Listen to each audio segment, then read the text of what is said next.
камыш замачиваешь в воде, чтобы она камыш мягкой была, чтобы она не мокрая сильно была. И смолой вот эту лыжу намажешь, приклеиваешь.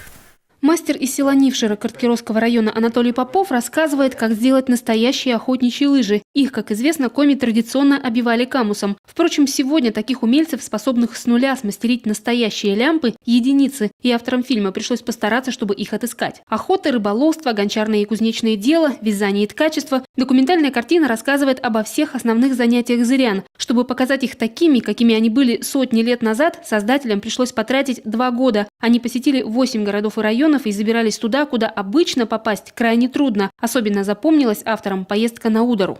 Мы в течение дня сплавлялись по реке Ирва на лодках и останавливались в близлежащих поселениях, проводили съемки там. И это было очень интересно, потому что в том числе мы посещали полузаброшенные деревеньки, где, например, живет только один житель с семьей.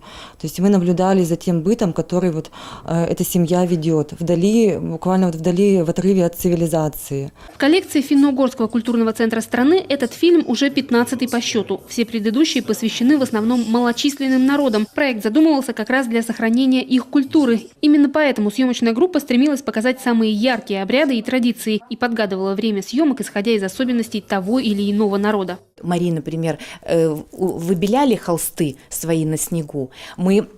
Поэтому съемки запланировали поехать зимой туда поснимать. А Мордва фильм, например, «Дары земли», там нам нужно было показать традиции земледелия мордовского народа. Конечно, мы запланировали съемки на май. То есть вот такие вот, как бы, ну, скажем так, планинги, да, в создании, в организации съемок. Посмотреть фильм о народе коми можно будет в интернете. Кроме того, диски с документальной картиной разойдутся по школам и библиотекам. Их можно будет использовать даже в качестве учебного пособия при изучении традиций и культуры зырян и просто показывать жителям республики, чтобы напомнить им, в каком необыкновенном крае они живут. По мне так никакого моря, никакого юга, ничего мне не надо. Я вот здесь вот приезжаешь на эту речку, в лес, на охоту, я вот здесь отдыхаю. У меня душа радуется. Светлана Некрасова, Вячеслав Беспалов, телеканал Юрган, Сыктывкар.